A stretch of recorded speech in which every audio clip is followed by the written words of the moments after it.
YCP నేతల తీరు రోజు రోజుకు వివాదాస్పదంగా మారుతోంది. పోలీసులపైకే దూసుకువెళ్తున్నారు. అంతేకాదు చాలా దురుసుగా కూడా మాట్లాడుతున్నారు. తాజాగా ఒక కీలక నియోజకవర్గంలో జరిగిన ఘటన ఇప్పుడు హాట్ టాపిక్ గా మారింది. ఆ మాజీ ఎమ్మెల్యే ఓ పోలీస్ అధికారిపై రెచ్చిపోయిన వీడియో సోషల్ మీడియాలో తెగ వైరల్ గా మారింది. అక్కడ జరిగిన మాటల యుద్ధం కాస్త ఒక్కసారిగా ఉద్రిక్త పరిస్థితికి కారణమైంది. కూటమి అధికారంలోకి వచ్చాక కూడా వైసీపీ నేతల స్పీడ్ తగ్గలేదు. ఆకాశమే హద్దుగా చెలరేగిపోతున్నారు. మరి ఇంతలా రెచ్చిపోతున్న నేతలను కూటమి ప్రభుత్వం ఎందుకు చూసి చూడనట్లు వదిలేస్తోంది?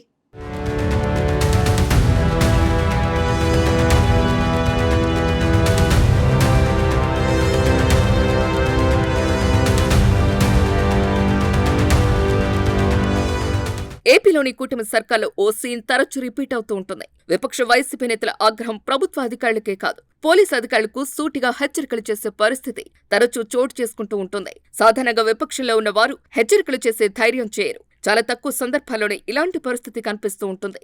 అందుకు భిన్నంగా కూటమి సర్కార్ కొలువు తీరిన తర్వాత నుంచి అదే పనిగా అధికారులకు వార్నింగ్లు ఎదురవుతూ ఉంటున్నాయి. వైసీపీ అధినేత వైఎస్ జగన్మోహన్ రెడ్డి మొదలు వైసీపీ కీలక నేతలు పేర్ని నాని, అంబటి రాంబాబు ఇలా ప్రతి ఒక్కరూ అధికారులపై విరుచుకుపడుతున్న పరిస్థితి. తాజాగా తూర్పుగోదావరి జిల్లా రాజానగరం వైసీపీ మాజీ ఎమ్మెల్యే జక్కంపూడి రాజా పోలీసు అధికారిపై విరుచుకుపడ్డారు. ఏం చేస్తావయ్యా, నువ్వు ఏం చేస్తావంటూ బిక్కరగా అరుస్తూ సీఐపైకి దూసుకువెళ్లడం ఆయన సంచలనంగా మారింది. స్థానికంగా జరుగుతున్న ఎన్నికల్లో 2 ఓటర్లను వైసీపీ నేతలు కిడ్నాప్ చేశారన్న ఆరోపణల నేపథ్యంలో విచారణకు వచ్చిన పోలీసులు వైసీపీ నేత భర్తను కొట్టారన్న ఆరోపణలపై జక్కంపూడి తీవ్రస్థాయిలో విరుచుకుపడ్డారు. అంతేకాదు పోలీస్ స్టేషన్కు వెళ్లిన జక్కంపూడి అక్కడ సీఐతో వాగ్వాదానికి దిగారు. రోడ్డుపై బైఠాయించి రాస్తారోకో చేశారు. జక్కంపూడి రాజాకు మద్దతుగా మాజీ మంత్రులు చెలిపోయిన శ్రీనివాస వేణుగోపాలకృష్ణ, తానేటి వనిత, దాడిశెట్టి రాజా, మాజీ ఎమ్మెల్యేలు జ్యోతుల చంటిబాబు, పెద్దాపురం వైసీపీ ఇన్ఛార్జ్ దౌలూరి దొరబాబు వీరికి మద్దతుగా అక్కడకు చేరుకునే పోలీసులకు ప్రభుత్వానికి వ్యతిరేకంగా నినాదాలు చేయడంతో పరిస్థితి మరింత ఉద్రిక్తంగా మారింది.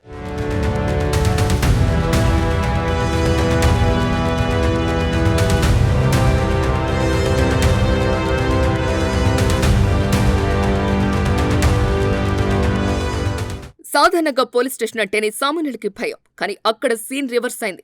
మాజీ ఎమ్మెల్యే జక్కంపూడి రాజా పోలీస్ స్టేషన్లోకి ఎంట్రీ ఇచ్చిన తీరు అక్కడి సిబ్బందిని ఉలిక్కిపడేలా చేస్తుంది. స్టేషన్ ప్రాంగణంలో పోలీసుల కంటే ఆయనే ఎక్కువగా హల్చల్ చేయడంతో అక్కడ ఉన్న వారంతా ఏం జరుగుతుందో అర్థం కాక అయోమయానికి గురయ్యారు. ఒక ప్రజాప్రతినిధిగా పనిచేస్తున్న వ్యక్తి అధికార యంత్రాంగంపై అంతలా విరుచుకుపడ్డాం ఇప్పుడు స్థానికంగా పెద్ద చర్చకు దారితీస్తోంది. ఏం చేస్తారు, చంపేస్తారా, నువ్వు సీఐ అయితే నాకేంటి, నేను భయపడేది లేదు అంటూ జక్కంపూడి రాజా విసిరిన సవాలు పోలీస్ స్టేషన్ గోడలను దాటి బయటకు వినిపించాయి. ఏం చేస్తావయ్యా, నువ్వు ఏం చేస్తావు, చంపేస్తారా అంటూ ఆయన సీఐపైకి దూసుకువెళ్లిన దృశ్యాలు చూస్తుంటే అధికారంలో ఉన్నది వైసీపీనా కూటమినా అన్న సందేహం రాకమానదు. నువ్వు పోలీసువి, పోలీసు ఉద్యోగం చేయి అంటూ ఆయన చేసిన వ్యాఖ్యలు అక్కడ ఉన్న పోలీసులనే కాకుండా చూస్తున్న వారిని కూడా ఆశ్చర్యానికి గురిచేశాయి.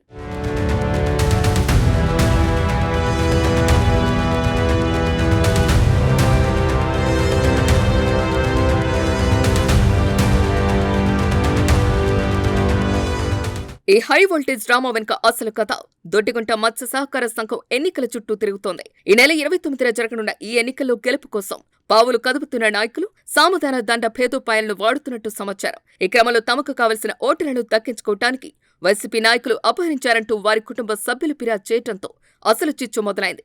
ఒక చిన్న సహకార సంఘం ఎన్నిక కోసం ఇంతలా తలపట్టం, పల్లెటూరి రాజకీయాలు ఎంతటి స్థాయికి చేరుకున్నాయో చెప్పడానికి ఇది ఒక నిదర్శనం.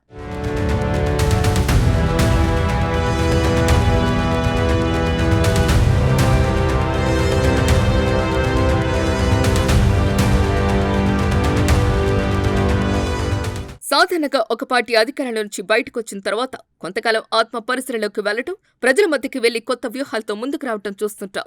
కానీ ఇక్కడ పరిస్థితి కొంచెం భిన్నంగా ఉందని విశ్లేషకులు చెబుతున్నారు. వైసీపీ వాళ్ళు అధికారంలో ఉన్నప్పుడు ఎలా స్పందించారు, ఇప్పటికీ అదే ధోరణిలో మాట్లాడటం, విమర్శలు చేయటం కనిపిస్తోందని అంటున్నారు. ముఖ్యంగా పోలీసులతో వైసీపీ నేతలు వ్యవహరిస్తున్న తీరు వివాదాస్పదమవుతోంది. చొక్కాలు పట్టుకునేంత దూకుడు చూపిస్తున్నారు.